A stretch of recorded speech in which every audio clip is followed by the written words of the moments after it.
8 and 9 is going to win this division. Dude, Dave, 8 and 9 how is Tampa going to win the division. I watched Tampa yesterday. How is Tampa getting to 8? All right, well let's go team. Okay, let's go team by team. So currently Tampa Bay's in first place. They have a 1-game lead over everybody else. That's 6 and 8. They play the Cardinals. They can win that, right? Yeah, They're 4.5 point.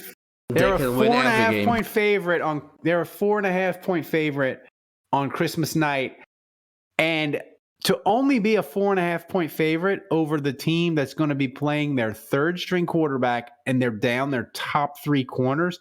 That's a pretty damning indictment against Tampa. And by the way, Tampa, they were up 17-0 against Cincinnati and completely and utterly collapsed. Yeah. They turned the ball over 4 straight times, 5 if you count a fake punt that went awry, and ended up losing 34-24. It's the first time ever that Tom Brady had blown a 17-point lead in his career.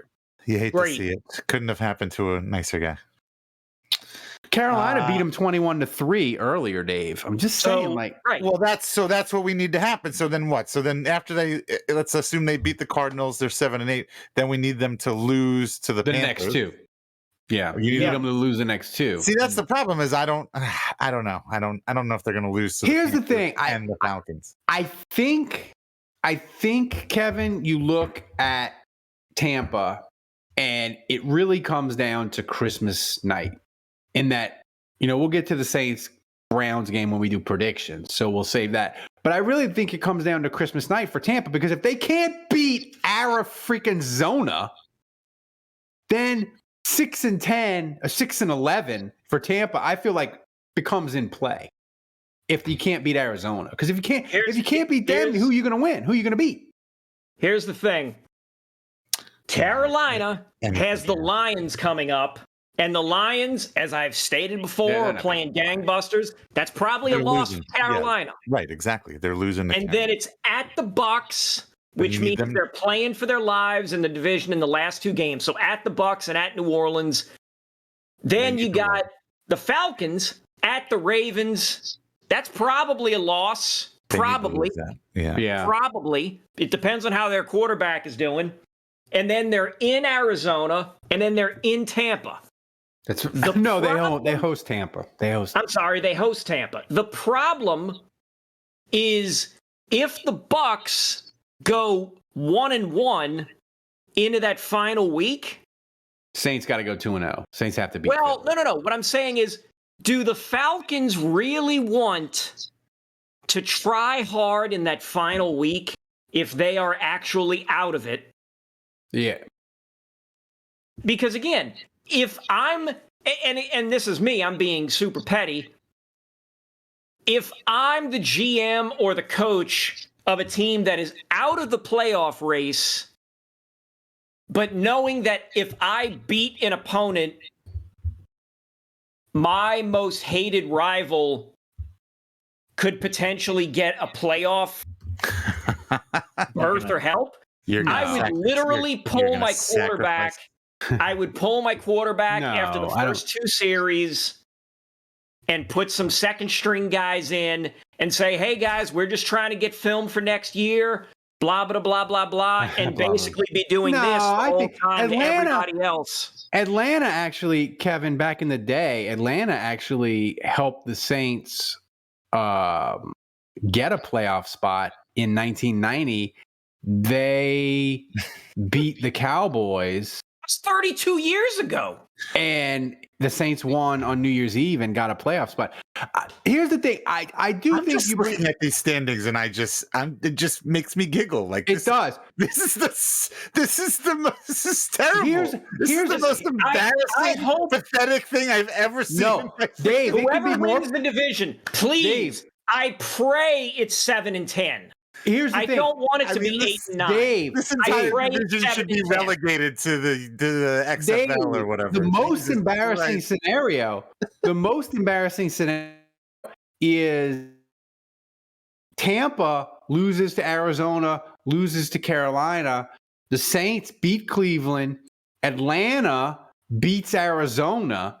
and everyone is 6-10 going into the final week, and the Saints need to win, and they need Tampa to lose, and Atlanta needs to win, and they need the Saints to lose. So it's like a group of death in the World Cup, and it's just literally death. And 7 literally and death. Like somebody's going to win Stop the division it. at 7. Get some help. And here's the thing, Kevin. I know that Saints fans. I know that Saints fans are like, listen, we're going to look back on this and we're going to regret. We're going to be like, oh, the Tampa game and the other games that the Saints have lost at the gun. But every team in the South has at least 2 soul-crushing losses that they look at and they're like, if we'd have just won one of those goddamn games, we'd be set up. No, I know. Like Atlanta has the Saints, like both of the Saints games, right? Especially the first one. Carolina has the game where the guy scored on the Hail Mary but took off his helmet, right? The Saints, too many to count. I texted you guys yesterday on the group text and just reminded you that if Mark Ingram hadn't run out of bounds, oh my God, the Saints would be first. The Saints would be in first, and they would have their destiny. They would. Here's the thing, Dave. The Saints would be in first, and they wouldn't even need to worry about Philadelphia. They could just be like, we're going to go to Cleveland. We're going to beat Cleveland. Right. We're going to rest up against the Eagles. We're going to rest everybody. And then we're going to play Carolina, and we're going to get to 8-9. We're going to win this division. But I think everybody.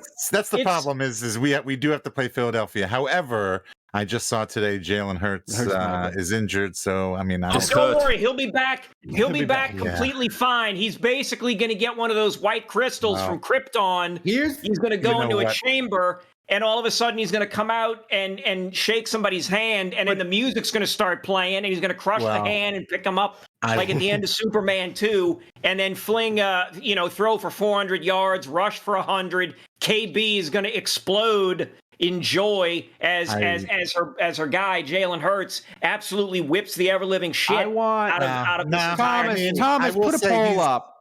Put a poll up. I want to know: can Tampa get to 8 wins? Because if that is the question that matters for all the madness in the NFC South, and here's the tweet: Tampa.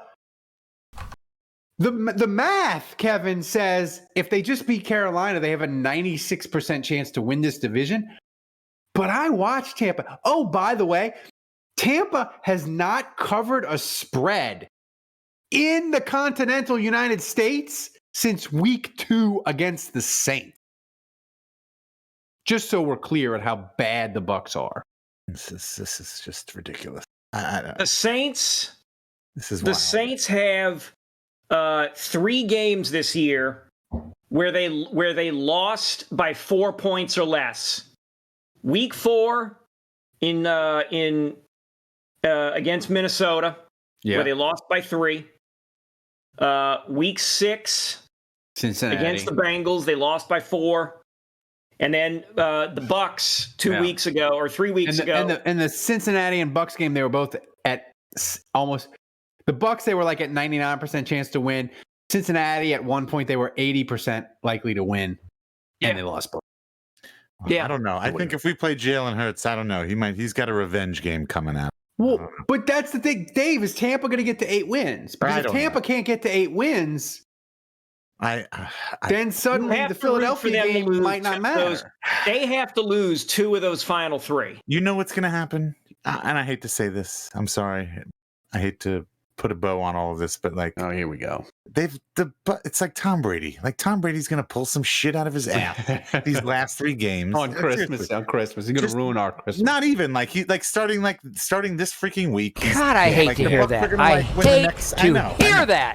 But the Bucs are going to win out the next 3 games. Like they're not winning out. Cruise. I don't know. I know. Right. So not only will they win the division, he'll get to over 500. He'll limp to over 500 just barely and get into the playoffs and play, I don't know, a fucking reeling Cowboys team. And all of a sudden they'll be clenching up in the postseason. That is the nightmare, Kevin, because then if Tampa gets in the playoffs, we have to root for them against the Cowboys because we need the picks. That is a nightmare scenario. Jesus. If I was putting money on it, Tiger Saint says Davy Downer. I agree. I have the Bucks winning out. No, Yeah. All right. The Bucks winning. See, I don't know, man. Guilty as charged. They have to lose too. They have to lose too. I'm basing this just purely on the Tom Brady rabbit's foot luck. I don't know. He just does it. He's just a winner. What are you gonna do? He just wins. Okay. He just wins. All he does is win. But no matter what. Here's my retort, Dave. Every quarterback in NFL history that stays too long, they have a fucking sad ending. Brett Favre, Fouts, Johnny Unitas, Drew Brees. No, Drew Brees. I'm just kidding. Drew Brees. It's a little sad. But I mean, like, most of the quarterbacks, Kevin, that stay too long, they end up broken completely and on the trash heap. And Tom Brady is clearly staying too long.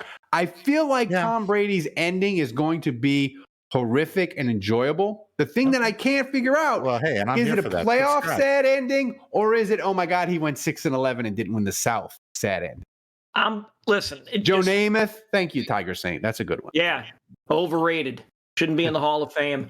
There are two scenarios, and only two scenarios for the Saints to get into the playoffs. Number one, first scenario: Saints win all their remaining games, and Tampa must lose 2 of their remaining 3. If that happens, Saints get the 8-9. Saints get to 8-9. Tampa and Carolina finish no better than 7-10.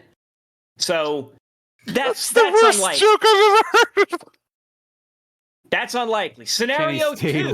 That's another name. Scenario 2, and this is you need to fucking roll 7s like 3 times in a row. Saints can only lose once in their remaining 3. But that loss can only come to Cleveland or Philadelphia. Right. They have to beat Carolina, so they have to go 2-1. Right. Tampa must lose all 3 of their last games.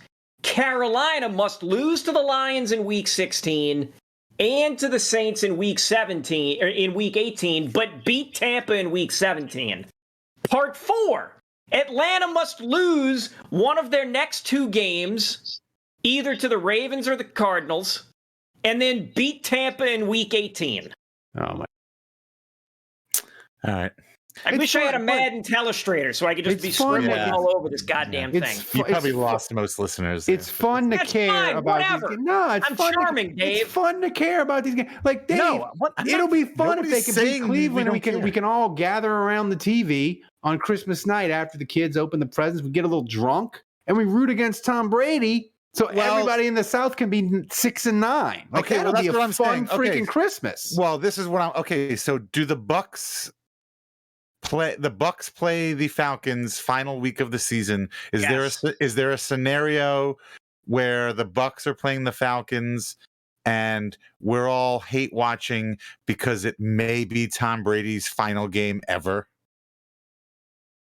It could be. Like, we're rooting because he's not. I don't think so, Dave. Because I don't think Brady is retiring. Like, he's going to be like, I can't go out like this. Like, he's going to be like, I gotta go to the Raiders. I gotta go back to New England. I gotta go to San Francisco. I can't go out like this. And his wife. That is right. His wife already told. I can't let the ex-wife know that she was correct in that I should have hung it up. He couldn't even let that reporter scoop him on his retirement thing. He had to come back out of retirement just to prove that guy wrong. Who was that? Who was the guy that we've already proven that he loves football more than he loves his family. Yeah. So anything, like, he ain't retiring. Dude.